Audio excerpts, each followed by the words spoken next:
Gastrointestinal endoscopy.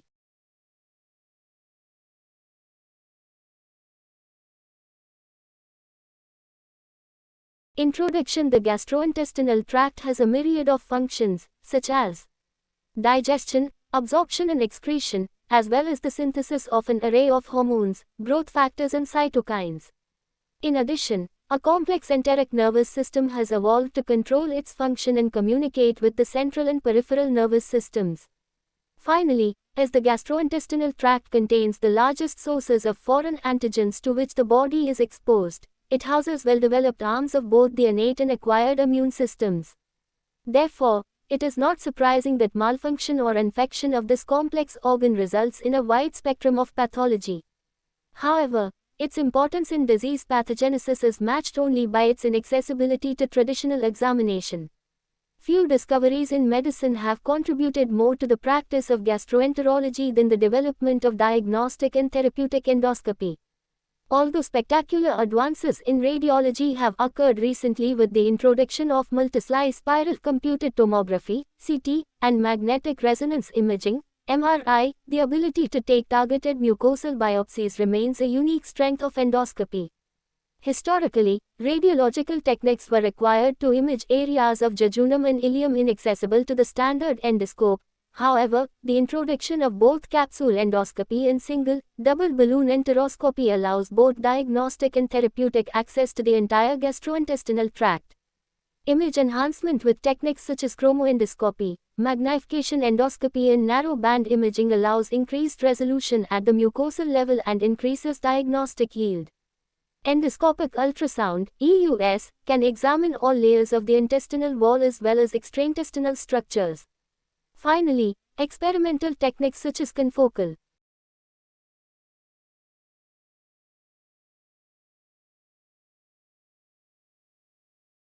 laser endomicroscopy give resolution at a level compatible with standard histology.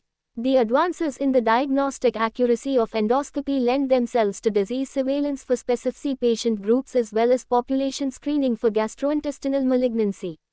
Likewise, there has been a rapid expansion in the therapeutic capability of endoscopy with both luminal and extraintestinal surgery being performed via endoscopic access.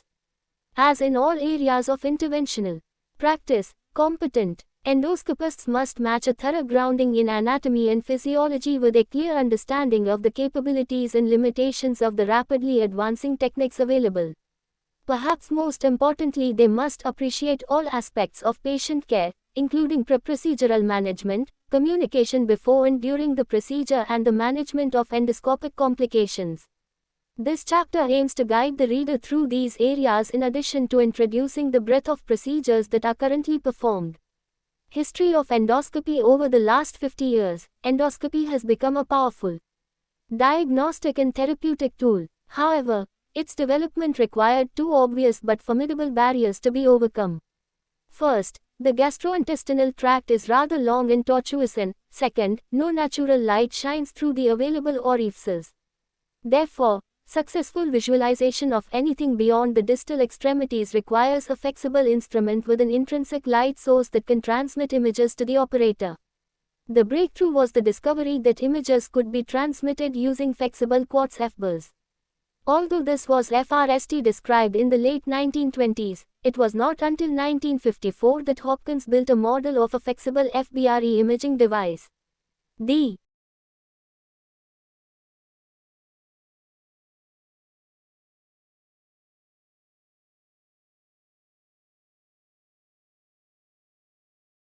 availability of highly transparent optical quality glass led to the development in 1958 of the FRST flexible FBAR optic gastroscope by Larry Curtis, a graduate student in physics, and Basil Hershowitz, a trainee in gastroenterology.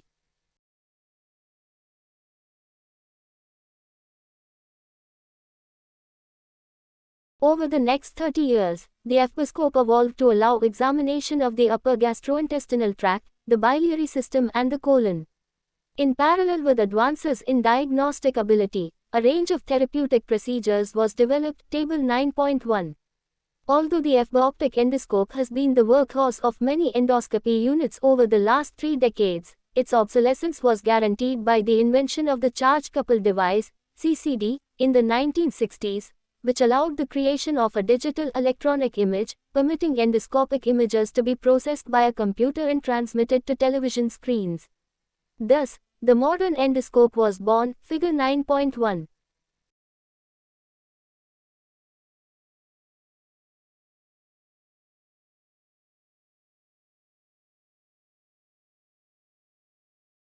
History does not sit still, and endoscopic evolution will continue with the replacement of much diagnostic endoscopy with capsule endoscopy and virtual imaging. Enhanced resolution with high-definition operating systems, dye and digital chromoendoscopy and even histological grade images have increased the diagnostic yield of surveillance procedures. EUS allows diagnosis and therapy to extend beyond the mucosal surface of the intestine. Endoscopy has become increasingly therapeutic, and historical divisions between medicine, radiology and surgery will become progressively blurred. As the complexity of the procedures increases, the distinction between specialist and general endoscopists will become more definite. This reinforces the need for all endoscopic practitioners to have a detailed understanding of the units in which they work and the instruments that they use. The modern endoscopy unit. Organization.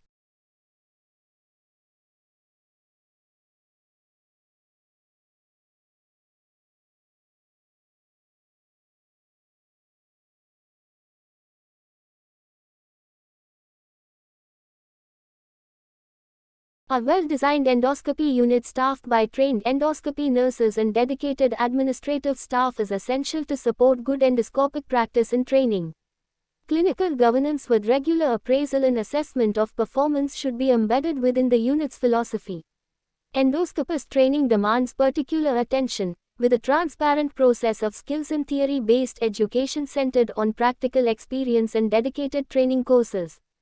Experienced supervision of all trainees is essential until competency has been obtained and assessed by an appropriately validated technique, such as direct observation of practical skills, DOPS, and review of procedure logbooks.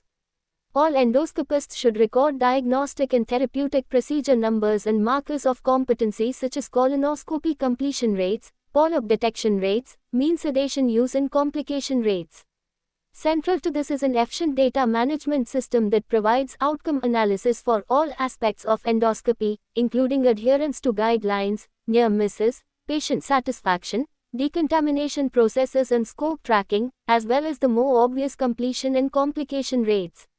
In the UK, the Joint Advisory Group, JAG, provides guidance for endoscopist competence assessment and operates a certification system of individual endoscopic competencies, based on procedure numbers, key performance indicators, e.g. cecal intubation rate, adenoma detection, sedation levels, complications, course attendance and peer assessment.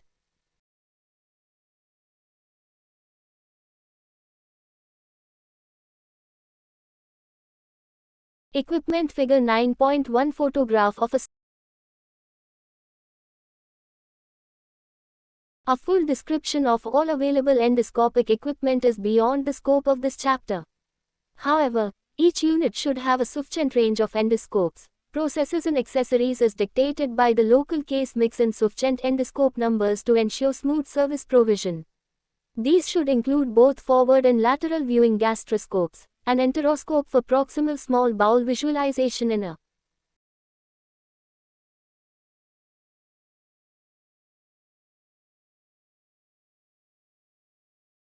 range of adult and pediatric colonoscopes to aid examination of both redundant and FXCD colons. Dedicated small bowel centers require capsule endoscopy and a single, double balloon enteroscope for ileojejunal visualization and therapeutics. Larger centers will require linear and radial EUS, particularly if they specialize in gastrointestinal and hepatobiliary malignancy. An electrosurgical unit is the cornerstone of many therapeutic procedures, and this may be supplemented by argon plasma coagulation, APC, laser units and radiofrequency ablation for advanced therapeutics.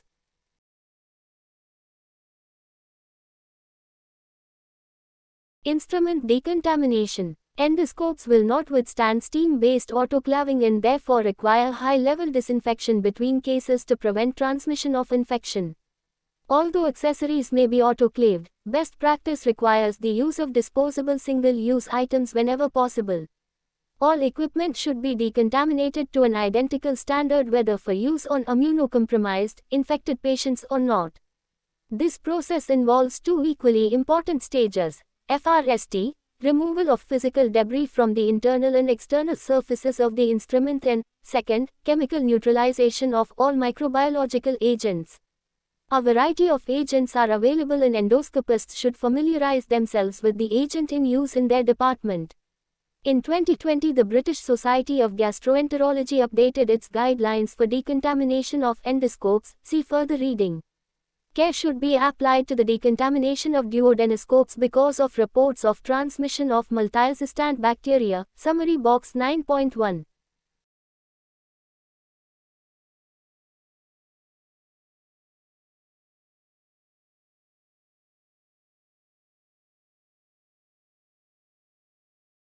Disinfection of endoscopes. Filled circle. All channels must be brushed and irrigated throughout the disinfection process.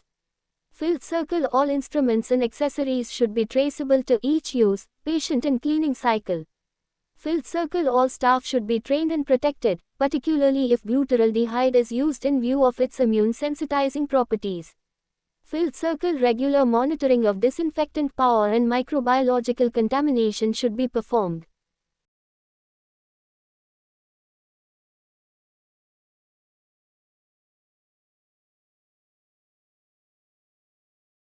There are currently no reliable means of decontaminating scopes from contact with prion-associated conditions such as variant Creutzfeldt-Jakob disease, VCJD, although risk of transmission of this is considered very low.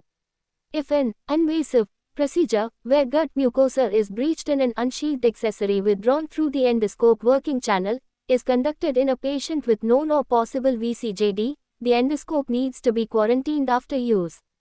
The performance of an invasive procedure in a patient at risk of VCJD owing to receipt of pooled plasma concentrates is no longer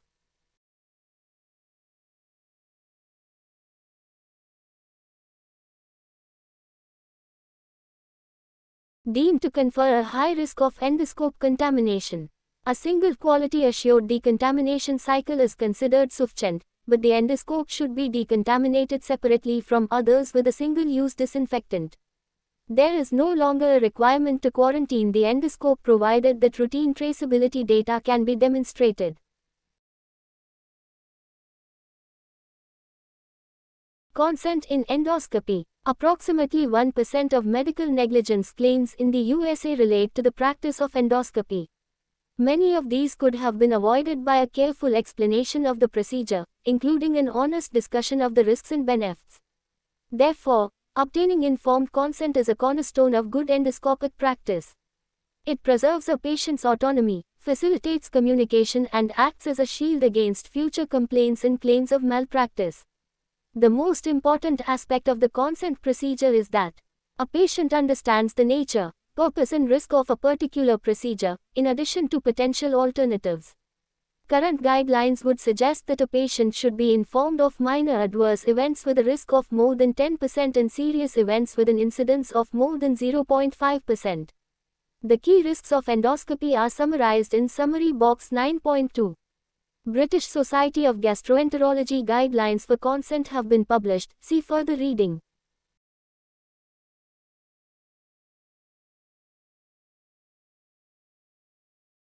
The risks of endoscopy. Filled circle sedation-related cardiorespiratory complications, filled circle damage to dentition, filled circle aspiration, filled circle perforation or hemorrhage after endoscopic dilatation, therapeutic EUS. Filled circle perforation, infection and aspiration after percutaneous endoscopic gastrostomy insertion. Filled circle perforation or hemorrhage after flexible sigmoidoscopy, colonoscopy with polypectomy. Filled circle pancreatitis, cholangitis, perforation or bleeding after endoscopic retrograde cholangiopancreatography.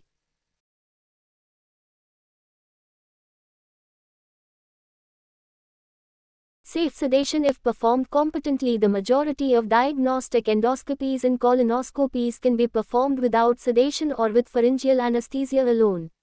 However, therapeutic procedures may cause pain and patients are often anxious. Thus, in most countries sedation and analgesia are offered to achieve a state of conscious sedation, not anesthesia. Medication-induced respiratory depression in elderly patients or those with comorbidities is the greatest cause of endoscopy.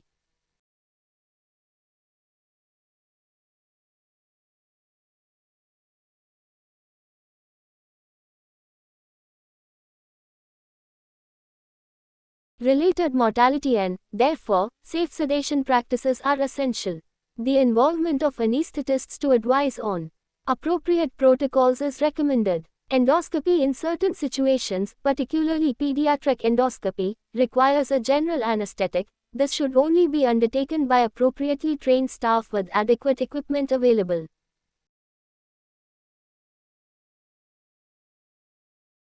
Sedation in endoscopy-filled circle pharyngeal anesthesia may increase the risk of aspiration in more heavily sedated patients. Filled circle comorbidities must be identified so that sedation can be individualized. Filled circle or sedated patients require secure intravenous access. Filled circle benzodiazepines reach their maximum effect 9 to 20 minutes after administration. Doses should be titrated carefully, particularly in the elderly or those with comorbidities. Filled circle co-administration of opiates and benzodiazepines has a synergistic effect. Opiates should be given FRST and doses need to be reduced. Filled circle the use of supplementary oxygen is essential in all sedated patients. Filled circle sedated patients require pulse oximetry to monitor oxygen saturation. High-risk patients or those undergoing high-risk procedures also require blood pressure and electrocardiogram monitoring. Filled circle a trained assistant should be responsible for patient monitoring throughout the procedure. Filled circle resuscitation equipment and sedation reversal agents must be readily available. Filled circle the use of anesthetic agents such as propofol for complex procedures requires specialist training. Filled circle the half-life of benzodiazepines is 4 to 24 hours. Appropriate recovery and monitoring is essential. Post-procedural consultations may not be remembered, and patients must be advised not to drink alcohol or drive for 24 hours.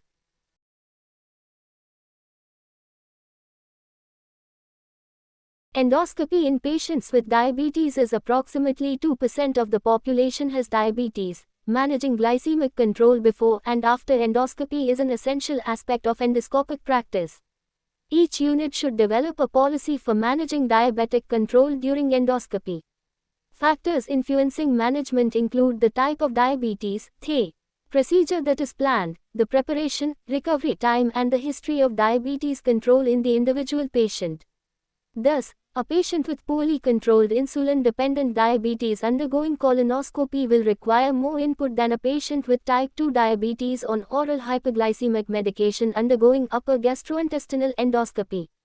All patients should bring their own medication to the unit and should be advised not to drive in case there is an alteration in their glycemic control. Most patients can be managed using clear protocols on an outpatient basis. However, elderly patients and those with brittle control should be admitted. In general, patients with diabetes should be endoscoped FRST on the morning list. In complex cases, the diabetes team should be involved.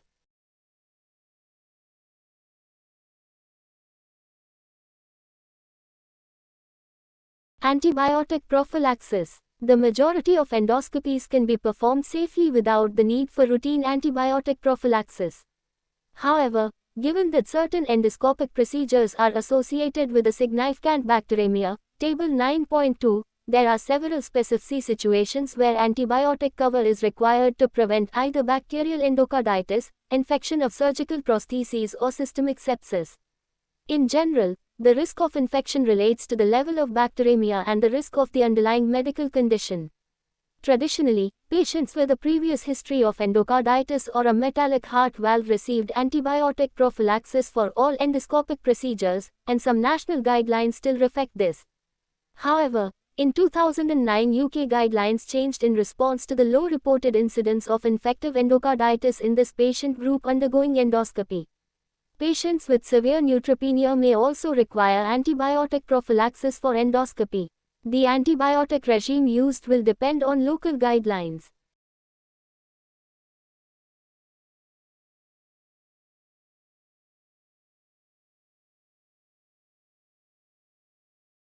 Procedures such as endoscopic percutaneous gastrostomy are associated with a significant incidence of wound or stomach infection, particularly if inserted for malignancy.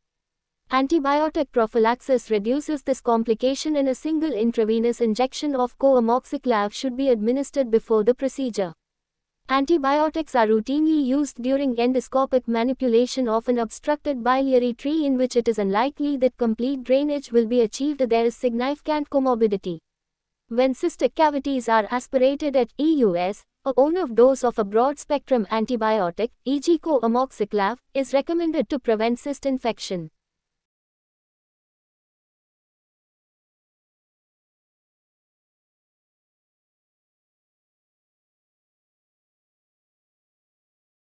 Anticoagulation in patients undergoing endoscopy. Many patients undergoing endoscopy may be taking a medication that interferes with normal hemostasis, such as warfarin, heparin, direct oral anticoagulants, clopidogrel or aspirin. The key points to remember when managing anticoagulants in patients undergoing endoscopy are given in summary box 9.4.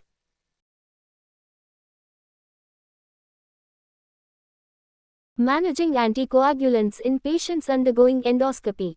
It is important to recognize and understand.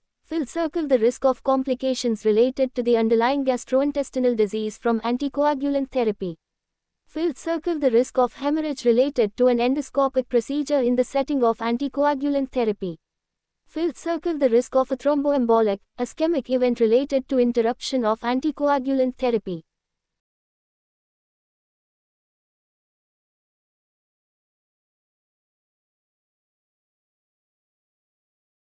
Urgent endoscopy for gastrointestinal bleeding in the anticoagulated patient. The risk of clinically significant gastrointestinal bleeding in patients on warfarin is increased, particularly in patients with a past history of similar events, if the international normalized ratio, INR, is above the therapeutic range, or if the patient is taking concomitant aspirin, non-steroidal anti-inflammatory drugs, NSAIDs.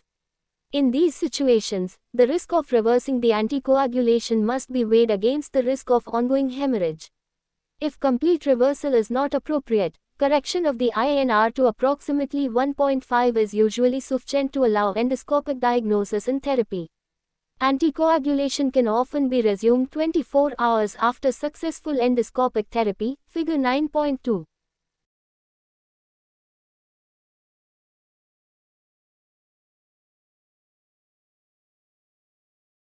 Elective endoscopy in patients on anticoagulants and antiplatelet agents. Endoscopic procedures vary in their potential to produce significant or uncontrolled bleeding. Diagnostic esophagogastroduodenoscopy, OGD, colonoscopy, enteroscopy, diagnostic EUS and endoscopic retrograde cholangiopancreatography, ERCP, without sphincterotomy are considered low risk, as is mucosal biopsy. High-risk procedures include polypectomy, endoscopic sphincterotomy, stent placement, and procedures with the potential to produce bleeding that is inaccessible or uncontrollable by endoscopic means, such as dilatation of benign or malignant strictures, percutaneous gastrostomy insertion, and EUS-guided FNE needle aspiration. Likewise, the probability of a thromboembolic complication during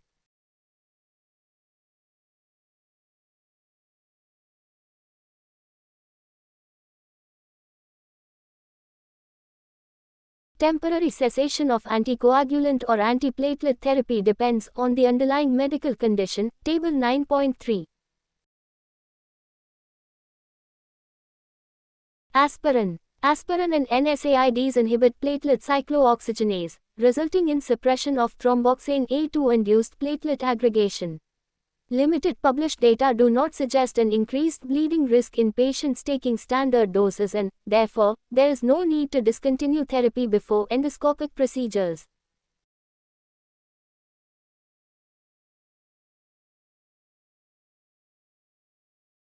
Upper gastrointestinal endoscopy, OGD, is the most commonly performed endoscopic procedure. Excellent visualization of the esophagus, gastroesophageal junction, stomach, duodenal bulb, and second part of the duodenum can be obtained. Retroversion of the gastroscope in the stomach is essential to obtain complete views of the gastric cardia and fundus, figure 9.3. Traditional forward-viewing endoscopes do not adequately visualize the ampulla, and a side-viewing scope should be used if this is essential. Likewise, although it is possible to reach the third part of the duodenum with a standard 120 cm instrument, a longer enteroscope is required if views beyond the ligament of Treitz are required. In addition to clear mucosal views, diagnostic endoscopy allows mucosal biopsies to be taken, which may either undergo processing for histological examination or be used for near-patient detection of Helicobacter pylori infection using a commercial urease-based kit. In addition, brushings may be taken for cytology and aspirates for microbiological culture.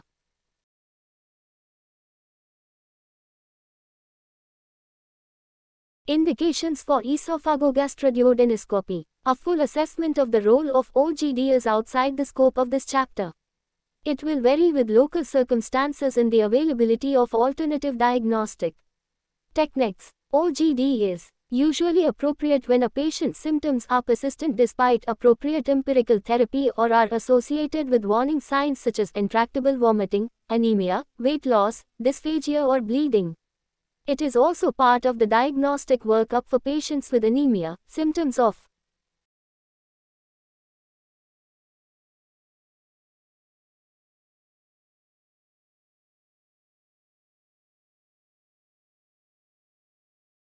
malabsorption and chronic diarrhea.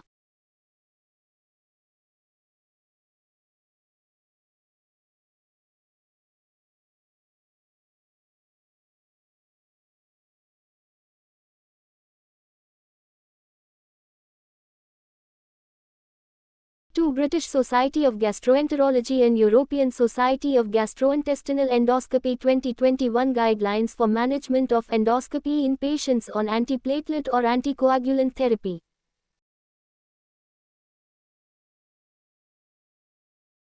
Low-risk procedure. Diagnostic procedures plus or minus biopsy, biliary or pancreatic stenting, device-assisted enteroscopy without polypectomy. Esophageal, enteral or colonic stenting, EUS without sampling or interventional therapy. Warfarin. Continue warfarin check 1 Indian rupee week before endoscopy. If INR is within therapeutic range, continue usual daily dose. If INR is above therapeutic range but less than 5, reduce daily dose until INR returns to therapeutic range.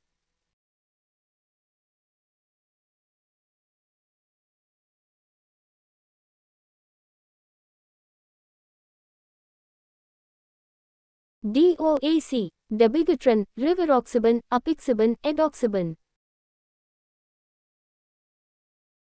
Omit DOAC on morning of the procedure.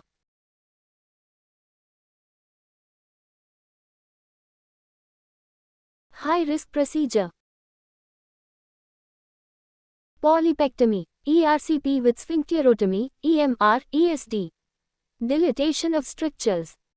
Therapy of varices, PEG. EUS guided sampling or with interventional therapy, esophageal or gastric radiofrequency ablation. Warfarin. Low-risk condition. Xenograft heart valve, AF without high-risk factors, CHADS2 is less than or equal to 4. Greater than 3 months after VTE. High-risk condition. Prosthetic metal heart valve in mitral or aortic position. Prosthetic heart valve in AF, often mitral stenosis, AF with previous stroke, TIA and 3 or more of. Congestive cardiac failure, hypertension, age greater than 75 years, diabetes mellitus. Often stroke, TIA within 3 months, less than 3 months after VTE, previous VTE on anticoagulation B.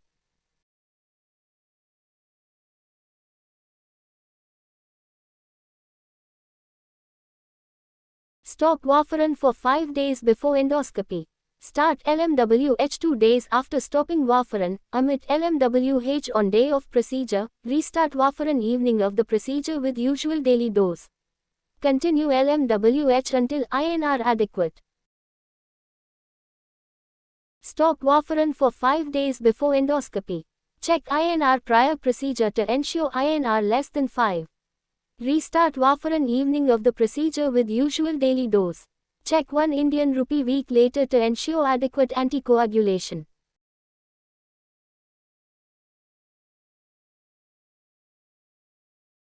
DOAC, dabigatran, rivaroxaban, apixaban, edoxaban. Take last dose of drug 3 days before endoscopy. For dabigatran with CRCI, EGFR, 30 to 50 ml per minute, take last dose 5 days before procedure. In any patients with rapidly deteriorating renal function, a hematologist should be consulted. Restart DOAC 2 to 3 days after procedure.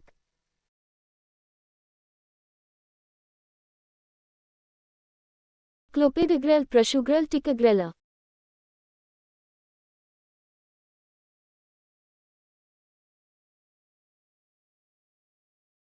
Low-risk condition: ischemic heart disease without coronary stent, cerebrovascular disease, peripheral vascular disease. Stop clopidogrel, prasugrel or ticagrelor 7 days before endoscopy. Continue aspirin if already prescribed. Restart clopidogrel, prasugrel or ticagrelor 1 to 2 days after procedure.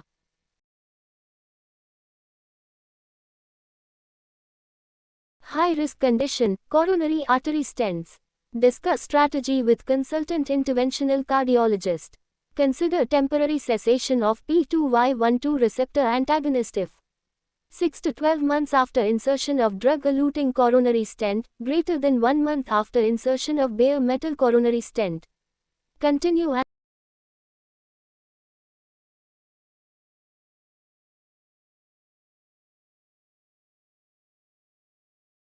However, increasing ease of access to OGD with the availability of open access endoscopy has resulted in a significant number of unnecessary procedures being performed in young patients with dyspepsia or gastroesophageal reflux disease (GORD).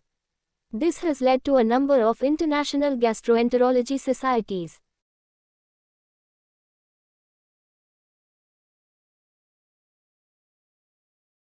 proposing guidelines for the management of dyspepsia and GORD, including the empirical use of acid suppression and non-invasive H. pylori tests, such as Urey's breath tests and stool antigen assay, e.g. the National Institute for Health and Care Excellence Guidelines on Dyspepsia.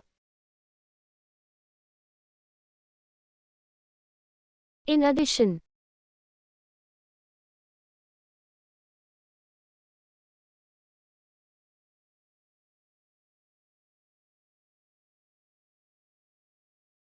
to the role of OGD in diagnosis, it is also commonly used in the surveillance of neoplasia development in high-risk patient groups, such as those with genetic conditions such as familial adenomatous polyposis and premalignant conditions such as Barrett's esophagus, see Chapter 66. Therapeutic esophagogastroduodenoscopy. Appropriate patient selection and monitoring are essential to minimize complications. The most common therapeutic endoscopic procedure performed as an emergency is the control of upper gastrointestinal hemorrhage of any etiology. Band ligation has replaced sclerotherapy in the management of esophageal varices, figure 9.4, whereas sclerotherapy using thrombin-based glues can be used to control blood loss from gastric and duodenal varices. Injection therapy with adrenaline, epinephrine, coupled with a second hemostatic technique such as thermal coagulation or endoclip application is the technique of choice for a peptic ulcer with active bleeding or high-risk stigmata of hemorrhage, figure 9.5. Such high-risk bleeds should be followed by 72 hours of intravenous proton pump inhibition. Chronic blood loss from angioectasia is most safely treated with APC because of the controlled depth of burn compared with alternative thermal techniques, figure 9.6. Hemostatic powders provide a further way to arrest bleeding. These work best for diffuse bleeding or as salvage therapy.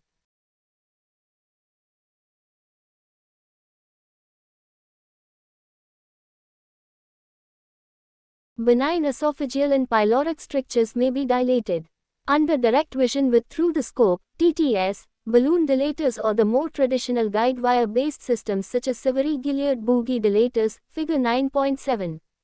On occasion, More difficult benign strictures can be treated by the insertion of a fully covered removable stent or with a biodegradable stent. Likewise, the non-relaxing lower esophageal sphincter associated with achalasia can be treated by pneumatic balloon.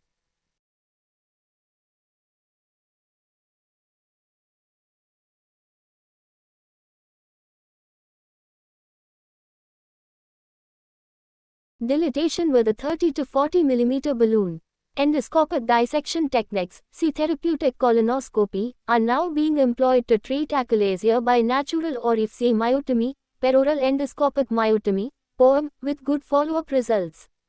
An alternative in UNST patients is injection of botulinum toxin into the lower esophageal sphincter, although this has a limited, 3 to 6 months, duration of benefit.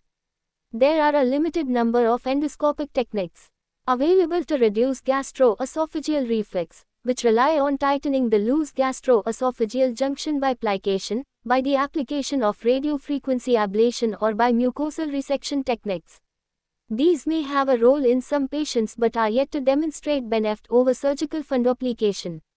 Endoscopic bariatric therapies, such as intragastric balloons, sleeve gastroplasty and duodenal resurfacing, may all provide alternatives to more established surgical options.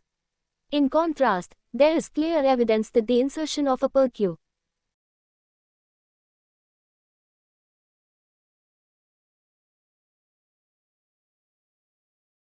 endoscopic gastrostomy, PEG tube enhances nutritional and functional outcome in patients unable to maintain oral nutritional intake, figure 9.8. PEG insertion is often a prelude to treatment of complex orofacial malignancy and may be used to support nutrition in patients with alternative malignant, degenerative or inflammatory diseases. The deployment of self-expanding metal stents with or without a covering sheath inserted over a stuff guide wire leads to a significant improvement in symptomatic dysphagia and quality of life in patients with malignant esophageal and gastric outlet obstruction, figure 9.9. Covered stents are the mainstay of treatment for benign or malignant tracheoesophageal fistulae. It is now possible to endoscopically manage early esophageal and gastric neoplasia with endoscopic mucosal resection, EMR, or endoscopic submucosal dissection, ESD. These techniques require specialist training but have allowed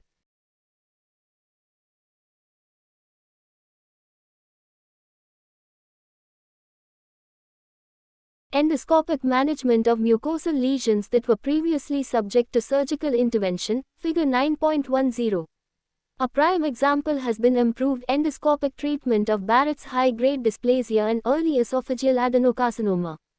Destruction of residual Barrett's epithelium in cases of low or high-grade dysplasia is possible with endoscopic ablation, and has been shown to reduce risk of progression to cancer. The most commonly used technique for this purpose is radiofrequency ablation, where 360 degrees ablation can be achieved with a balloon catheter, or more focused ablation with smaller probes. Cryotherapy and APC can also be used for ablation, but photodynamic therapy is now used much less often.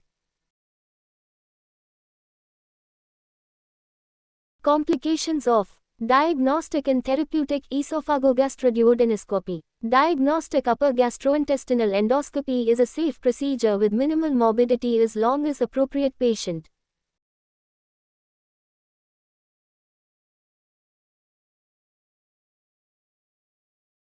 Selection and safe sedation practices are embedded in the unit's policy. The rate of serious complications is approximately 1/10,000. The majority of adverse events relate to sedation and patient comorbidity. Particular caution should be exercised in patients with recent unstable cardiac ischemia and respiratory compromise. Perforation can occur at any point in the upper gastrointestinal tract, including the oropharynx. It is rare during diagnostic procedures and is usually associated with inexperience. Perforation is more common in therapeutic endoscopy, particularly esophageal dilatation and EMR, ESD for early malignancy. Early diagnosis significantly improves outcome and can potentially be managed endoscopically with clips or endoscopic suturing. Prompt management includes radiological assessment using CT, water-soluble contrast studies, strychnine by mouth, intravenous fluids and antibiotics, and early review by an experienced upper gastrointestinal surgeon.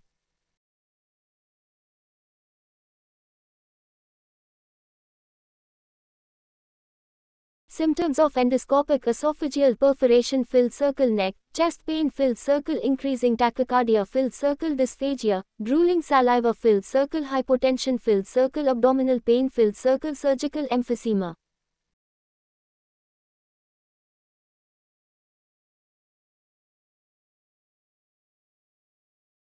Endoscopic assessment of the small bowel. Introduction and indications. The requirement to visualize, biopsy and treat the small bowel is far less than in the stomach, biliary tree or colon, resulting in a time lag in technological advances.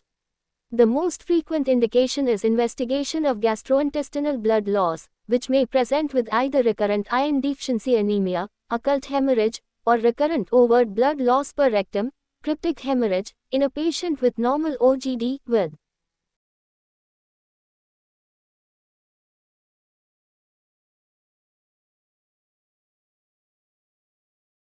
duodenal biopsies, and colonoscopy. Other indications include the investigation of malabsorption, the exclusion of cryptic small bowel inflammation such as Crohn's disease in patients with diarrhea, abdominal pain and evidence of an inflammatory response, targeting lesions seen on radiological investigations, and surveillance for neoplasia in patients with inherited polyposis syndromes. A standard enteroscope is able to reach and biopsy lesions detected in the proximal small bowel. However, even in the most experienced hands, this is limited to approximately 100 centimeters distal to the pylorus, although the use of a stiffening ovirtube may increase this somewhat. The procedure takes approximately 45 minutes and may be uncomfortable, requiring high doses of sedation with the attendant increased risk of perforation and sedation-related morbidity. Therefore, until recently, barium follow-through or enteroclysis were the most effective imaging modalities to visualize the distal duodenum, jejunum and ileum. Obviously, these techniques do not give true mucosal views, and outside specialist centers their decreasing use has led to diminished expertise and a reduced diagnostic yield. There have been rapid advances in axial radiological techniques such as MRI and CT enterography, which demonstrate excellent diagnostic accuracy in this area, see Chapter 8. However, although these techniques may yield information about vascularity and bowel wall thickening, they do not allow direct mucosal views, have no biopsy capability and have limited scope in terms of therapeutics. Historically, if an area of interest was outside the reach of a standard enteroscope, direct access via enterotomy under either laparoscopic or open surgery was required. Two major clinical advances have revolutionized small bowel diagnosis and therapeutics. First, the development of the capsule endoscope allows diagnostic mucosal views of the entire small bowel to be obtained with minimal discomfort in unsedated patients.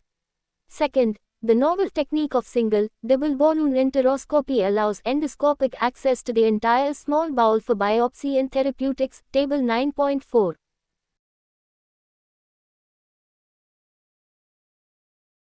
Capsule endoscopy. The prototype capsule endoscope was developed at the Royal London Hospital in the UK by Professor Paul Swain. Several companies have developed different systems for routine clinical use, but the basic principles remain identical. The technique requires three main components: an ingestible capsule, a portable data recorder and a workstation equipped with image processing software. The capsule consists of an optical dome and lens, two light-emitting diodes, a processor, a battery, a transmitter, and an antenna encased in a resistant coat the size of a large vitamin pill, figure 9.11. It acquires video images during natural propulsion through the digestive system that it transmits via a digital radio frequency communication channel to the recorder unit worn outside the body. This also contains sensors that allow basic localization of the site of image capture within the abdomen. Upon completion of the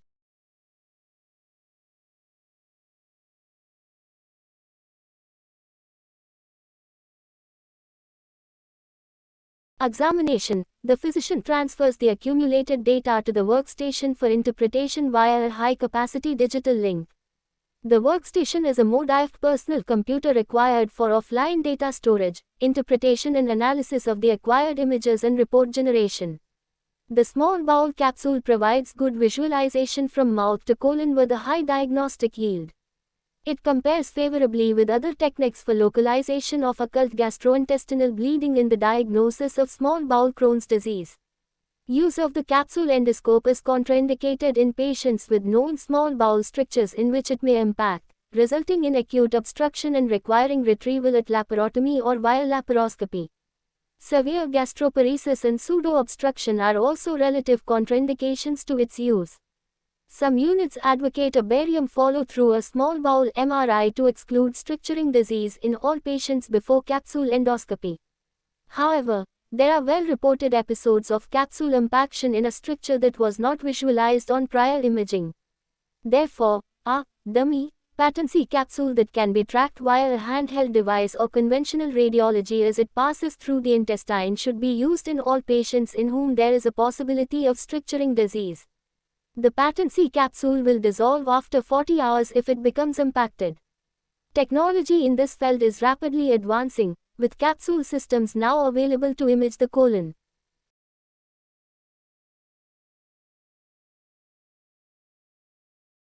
Comparison of the advantages and disadvantages of the currently available modalities to endoscope the small intestine.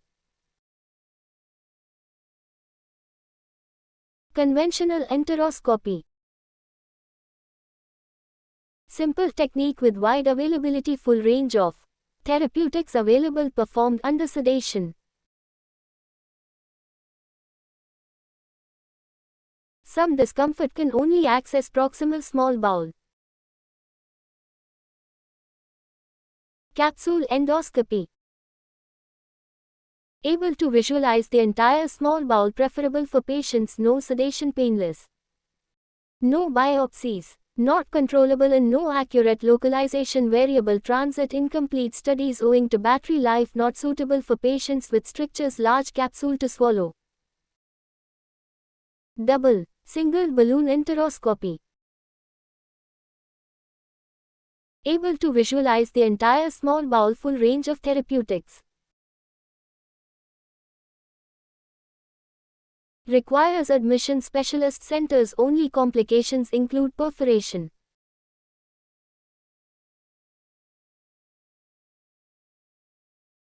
Single, double balloon enteroscopy. This technique allows the direct visualization of an therapeutic intervention for the entire small bowel and may be attempted via either the oral or rectal route. Double balloon enteroscopy involves the use of a thin enteroscope and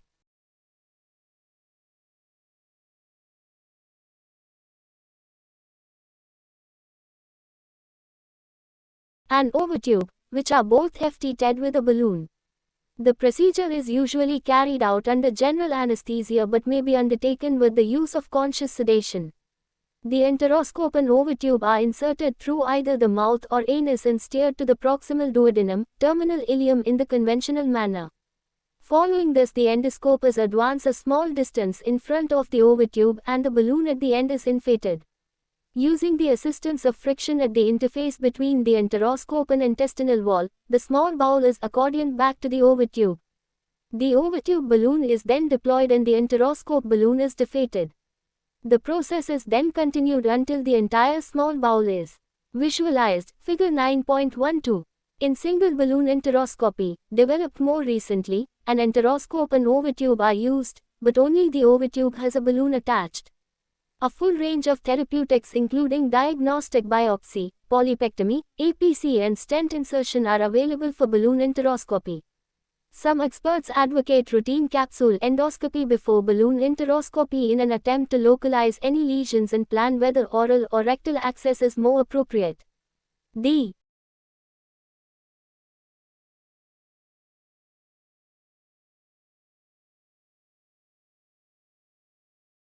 indications for single, double balloon endoscopy are given in summary box 9.6.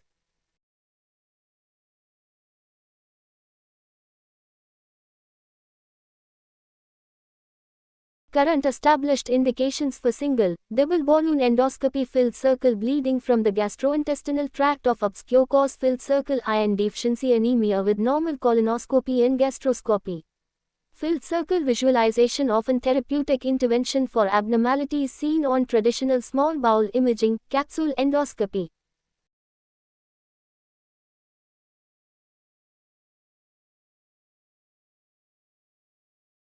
Endoscopic retrograde CHOLANGIOPANCREATOGRAPHY. This procedure involves the use of a side-viewing duodenoscope, which is passed through the pylorus and into the second part of the duodenum to visualize the papilla. This is then cannulated, either directly with a catheter or with the help of a guide wire, figure 9.13. Occasionally a small precut is required to gain access. By altering the angle of approach, one can selectively cannulate the pancreatic duct or biliary tree, which is then visualized under fluoroscopy after contrast injection. The significant range of complications associated with this procedure and improvements in radiological imaging using magnetic resonance cholangiopancreatography (MRCP) have rendered much diagnostic ERCP obsolete, and thus most procedures are currently performed for therapeutic purposes. There is still a role for accessing cytology, biopsy specimens.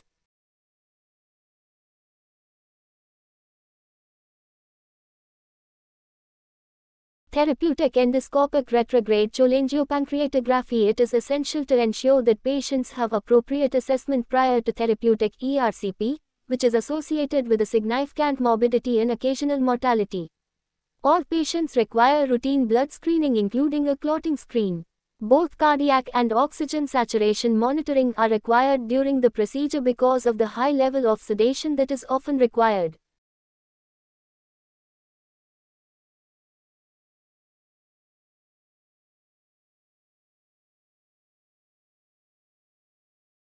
The most common indication for therapeutic ERCP is relief of biliary obstruction due to gallstone disease or benign or malignant biliary strictures. The procedural diagnosis can be confirmed by contrast injection, which will clearly differentiate the phloem defects associated with gallstones and the luminal narrowing of a stricture. If there is likely to be a delay in relieving an obstructed system, percutaneous drainage may be required. The cornerstone of gallstone retrieval is an adequate biliary sphincterotomy, which is normally performed over a well-positioned guide wire using a sphincterotome connected to an electrosurgical unit. Most gallstones less than 1 cm in diameter will pass spontaneously in the days and weeks following.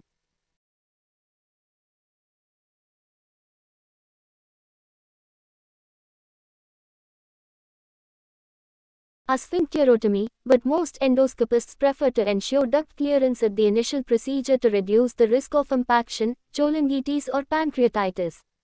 This can be achieved by trawling the duct using a balloon catheter or by extraction using a wire basket. If standard techniques fail, large or awkwardly placed stones can be crushed using mechanical lithotripsy. If adequate stone extraction cannot be achieved at the initial ERCP, it is imperative to ensure biliary drainage with the placement of a removable plastic stent while alternative options are considered. These include surgery, endoscopically directed shockwaves under direct cholecystoscopic vision and extracorporeal shockwave lithotripsy with subsequent ERCP to remove stone fragments.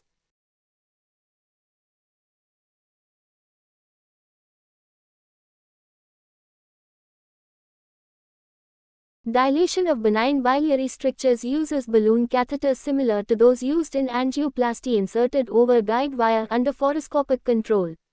It is traditional to insert a temporary plastic stent to maintain drainage as several attempts at dilatation may be required. Self-expanding metal stents are most commonly used for the palliation of malignant biliary obstruction and are also normally inserted after a modest sphincterotomy. Correct stent placement can normally be confirmed by a flow of bile after release and by the presence of air in the biliary tree on follow-up plain abdominal radiographs.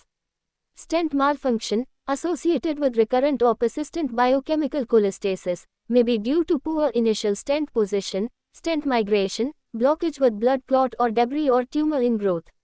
A repeat procedure is required to assess the cause, which can usually be remedied by the insertion of a second stent through the original one. In addition to the standard techniques discussed above, ERCP is also used for pancreatic disease in the assessment of biliary dysmotility, sphincter of Oddi dysfunction, using manometry in specialist centers.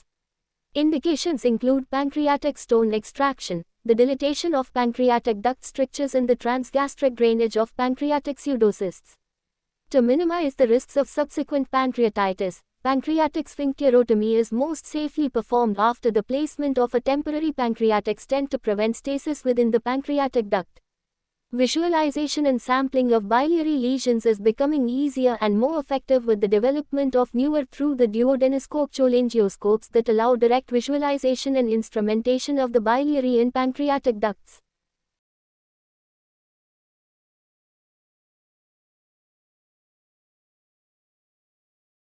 Complications associated with endoscopic retrograde cholangiopancreatography. The same risks associated with other endoscopic procedures also apply to patients undergoing ERCP, but risks may be increased because of the increased patient frailty and high sedation levels required. Complications specific to ERCP include duodenal perforation, 1.3%, hemorrhage, 1.4%, after sphincterotomy, pancreatitis, 4.3%, and sepsis, 3 to 30%. The mortality rate approaches 1%. It is important to remember that post-sphincterotomy complications may be retroperitoneal and CT scanning should be performed in patients with pain, tachycardia or hypotension post-procedure. Although normally mild, post-ERCP pancreatitis can be severe with extensive pancreatic necrosis and is associated with a significant mortality rate. Table 9.5. Where there is no contraindication, patients undergoing ERCP should receive per-rectal indomethacin or diclofenac immediately before or after the procedure to reduce the risk of post-ERCP pancreatitis.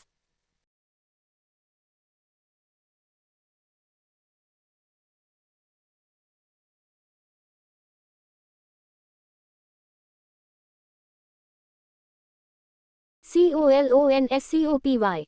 Early attempts at colonoscopy were hindered by poor technique and limitations of available instruments. The ability to steer an endoscope around the entire colon and into the terminal ileum was made possible by the development of fully flexible colonoscopes with greater than 90 degrees angulation of the tip. Advances in bowel preparation have enhanced mucosal visualization.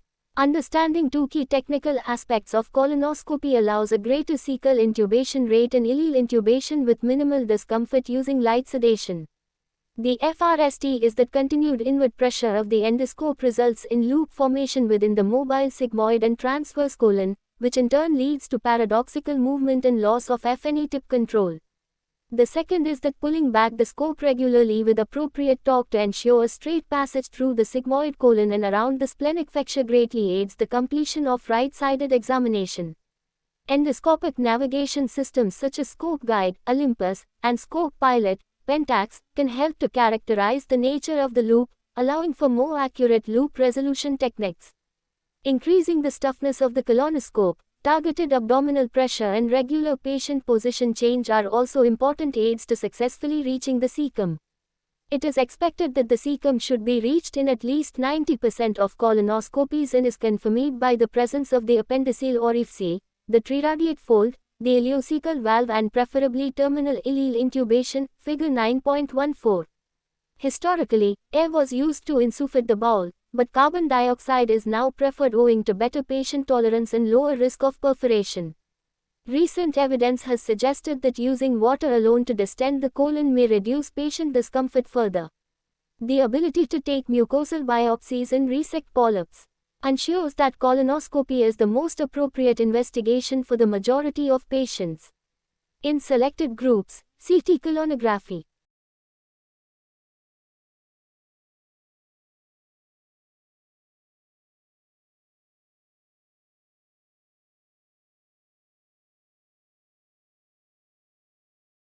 And colon capsule endoscopy provide an alternative route for investigating colonic pathology, though these are limited by the inability to acquire tissue. Accordingly, colonoscopy remains the cornerstone of most colorectal cancer (CRC) screening programs globally, whether it is used as the initial screening modality or following a fecal immunochemical test (FIT).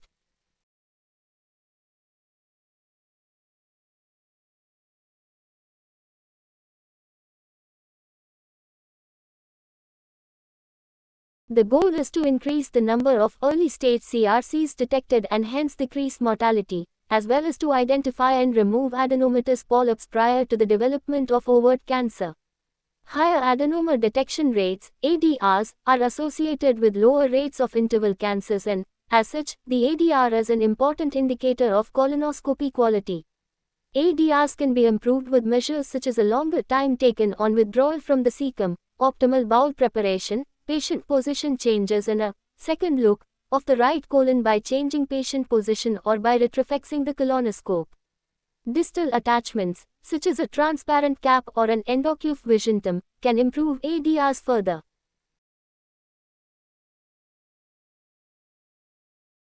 Indications for colonoscopy: filled circle rectal bleeding unexplained after proctoscopy, sigmoidoscopy, see Chapter 77. Filled circle abdominal pain related to bowel actions: filled circle iron deficiency anemia, combined with OGD, filled circle right iliac fossa mass if imaging suggestive of colonic origin, filled circle unexplained alteration in bowel habit, filled circle chronic diarrhea, greater than 6 weeks, after sigmoidoscopy, rectal biopsy and negative celiac serology. Filled circle follow-up of CRC and polyps, filled circle screening of patients with a family history of CRC, filled circle assessment, removal of a lesion seen on radiological examination. C. Filled circle assessment of ulcerative colitis, Crohn's extent and activity, filled circle surveillance of inflammatory bowel disease, filled circle surveillance in patients with acromegaly or following arteriosigmoidostomy.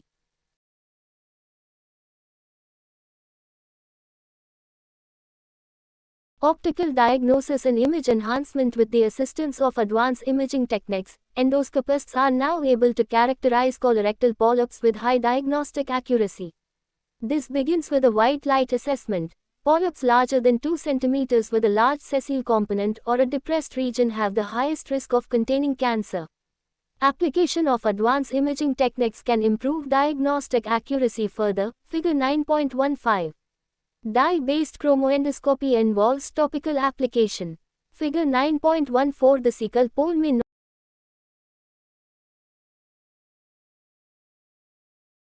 of stains or pigments to improve mucosal characterization. Several agents have been described, which can broadly be categorized as absorptive, vital stains, such as methylene blue, and contrast, reactive stains, such as crystal violet and indigo carmine. These highlight the mucosal pits, which can aid optical diagnosis. Different lesions demonstrate specific pit patterns. Dye chromoendoscopy is still widely used and remains the recommended method of dysplasia detection in inflammatory bowel disease. Narrowband imaging, NBI, Olympus, relies on optical FLT technology that radically improves the visibility of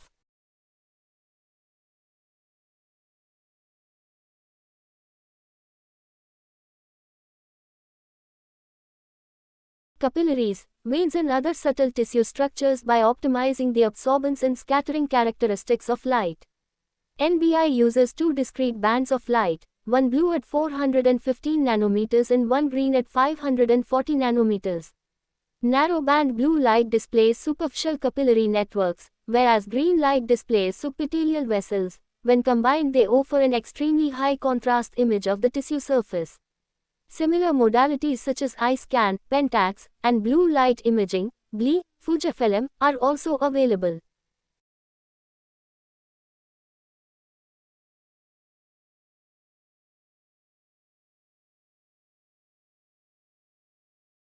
Dye-based and digital enhancement, particularly when Figure 9.15 endoscopy combined with magnification endoscopy, can differentiate between hyperplastic, serrated, adenomatous and malignant pathology. Combining this with a detailed white light assessment allows endoscopists to determine endoscopic resectability, avoiding more extensive surgery in some cases. Therapeutic colonoscopy: the most common therapeutic procedure performed at colonoscopy is resection of colonic polyps, Figure 9.16. Retrieved specimens can be assessed for risk factors for neoplastic progression and an appropriate surveillance strategy determined. https://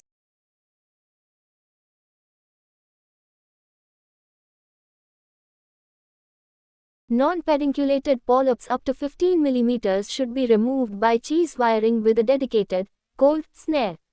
Stalked polyps can be resected using hot snare polypectomy. Here, diathermy is used with either a cut, coagulation, or a blended current. Post-polypectomy bleeding can be prevented by pre-injection of the stalk with adrenaline, or with application of endoclips or an endoloop.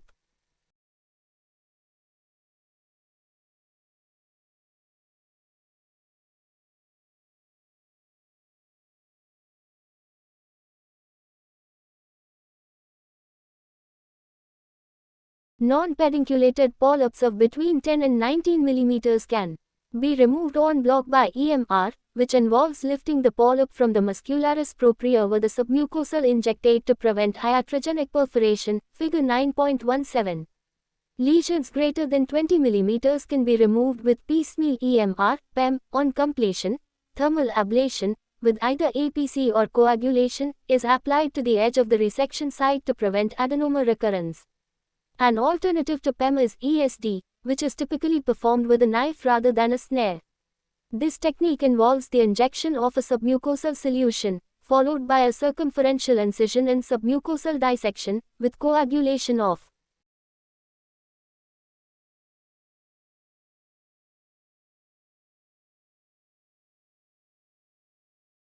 blood vessels that are encountered. This enables an en-bloc resection of large polyps in superficial submucosal cancers. Although technically challenging with a steep learning curve, benefits include a more accurate histopathological assessment and lower adenoma recurrence rates. APC and alternative thermal therapies such as HEATR probes are also used in the treatment of symptomatic angioectasias of the colon, figure 9.18. Laser photocoagulation may be used to debulk colonic tumors not suitable for resection.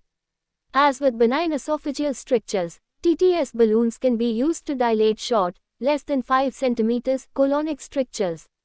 The dilatation of surgical anastomoses gives the most durable benefit as inflammatory strictures tend to recur even if intramucosal steroids are injected at the time of the dilatation. Finally, the colonoscopic placement of self-expanding metal stents may provide excellent palliation of inoperable malignant strictures, figure 9.19, and may also play an invaluable role in decompressing an obstructed colon to allow planned as opposed to emergency surgery.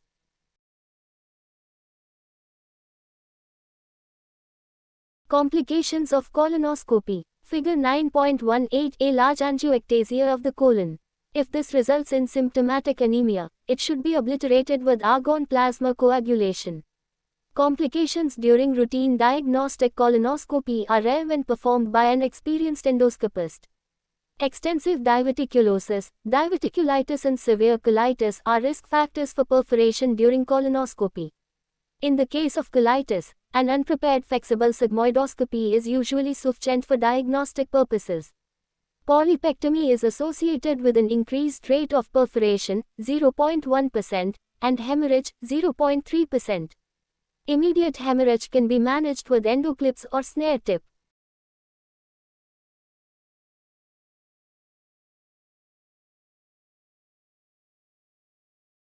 Coagulation. Delayed hemorrhage may occur 1 to 14 days post-polypectomy and can normally be managed by conservative observation. Transfusion may occasionally be required, and a repeat colonoscopy may be necessary. If recognized at the time of polypectomy, small perforations should be closed using endoclips and the patient may need a period of observation.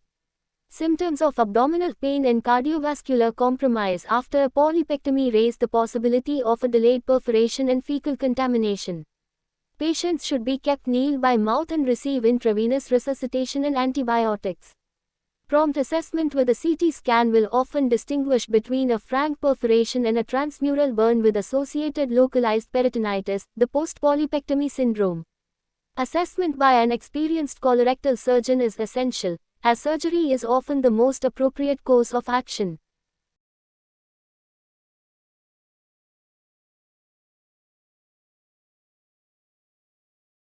Endoscopic ultrasound. One disadvantage of conventional endoscopy is that examination is limited to the mucosal surface, and it is not possible to diagnose submucosal or extraintestinal pathology. These limitations can be overcome using USE, which combines the traditional mucosal image with a separate ultrasound view that clearly depicts the intestinal layers and proximate extraintestinal structures. Its use has revolutionized the staging and management of upper gastrointestinal and hepatobiliary malignancy. There are two main types of echondoscope: the radial, figure 9.19 malignant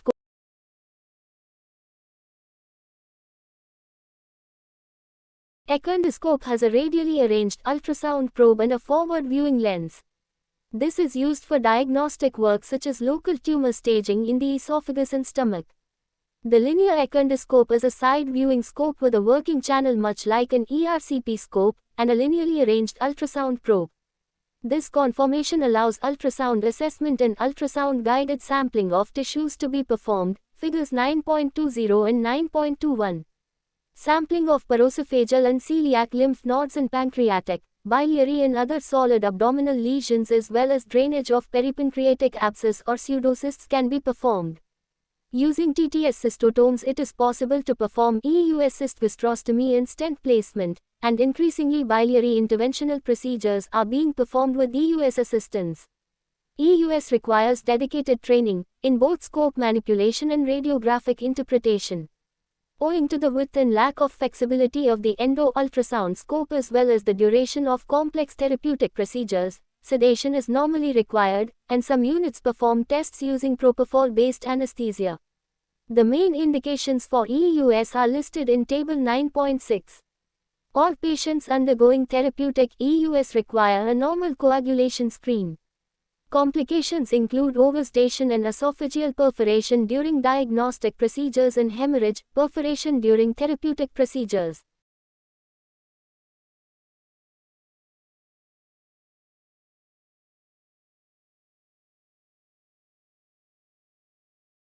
Indications for endoscopic ultrasound. Diagnostic. Further reading. Staging of esophageal, gastric malignancy, staging of hepatobiliary malignancy, diagnosis of choledochal microlithiasis. Therapeutic biopsy of paroesophageal lymph nodes. Biopsy of submucosal upper gastrointestinal lesions. Biopsy of pancreaticobiliary mass, biopsy of portal lymphadenopathy, biopsy of left adrenal and left liver masses, transgastric drainage of pancreatic pseudocyst, celiac plexus block. Conclusions. Over the last 30 years, endoscopy has become an integral part of the diagnostic workup of patients with gastrointestinal disease. Whereas advances in radiology and capsule studies may obviate the need for some diagnostic procedures, the ability to take mucosal biopsies will ensure that it retains a vital role. Ongoing developments in technology such as magnifying endoscopy and chromoendoscopy give near histological quality definition, and there is considerable interest in the role of artificial intelligence to augment near patient diagnosis.